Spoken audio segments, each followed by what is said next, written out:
செங்கல்சூளை பகுதியில் பிடிபட்ட 10 அடி பைத்தான் மலைப்பாம்பு பாம்புபிடி வீரர் பிடித்து மாங்கரை வனத்தில் விடப்பட்டது.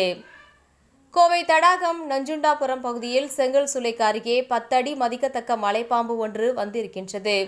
இதனை அப்பகுதியில் இருந்த சிலர் பார்த்தவுடன் பயந்திருக்கின்றனர். பைத்தான் மலைப்பாம்பு அந்த பகுதியில் உள்ள புதர் ஒன்றுக்குள் சுருண்டு கொண்டது. உடனடியாக வனத்துறைக்கும் பாம்புபிடி வீரருக்கும் அப்பகுதியை சார்ந்த பொதுமக்கள் அலைபேசியில் தகவல் தந்தனர். இந்த நிலையில் வனத்துறை வன பணியாளர்களும் வன உயிர் மற்றும் இயற்கை பாதுகாப்பு அறக்கட்டளையை சார்ந்த பாம்புபிடி வீரரான விக்னேஷ்குமாருக்கும் நஞ்சுண்டாபுரம் அங்கு சென்றனர்.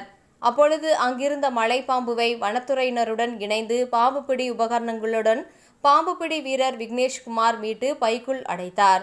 அடைக்கப்பட்ட பாம்பு பின்னர் மாங்கரை வனப்பகுதியில் விடுவிக்கப்பட்டன. பொதுமக்கள் தாங்கள் வசிக்கக்கூடிய பகுதியில் புதர் மண்டிகள் கிடக்காமல் பார்த்துக்கொள்வது அவசியமாக இருக்கின்றது.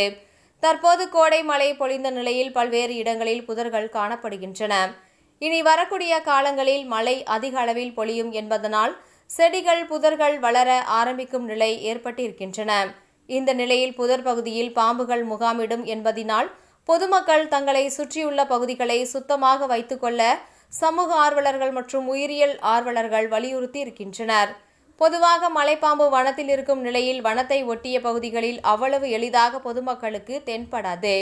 ஆனால் செங்கல்சூளை அருகே பைத்தான் மலைப்பாம்பு வந்து அப்பகுதி மக்களிடையே பதட்டத்தை ஏற்படுத்தினாலும் அதனை லாபகமாக பிடித்து வனத்தில் விடப்பட்ட நிலையில் பொதுமக்கள் நிம்மதி பெருமூச்சு விட்டிருக்கின்றனர்.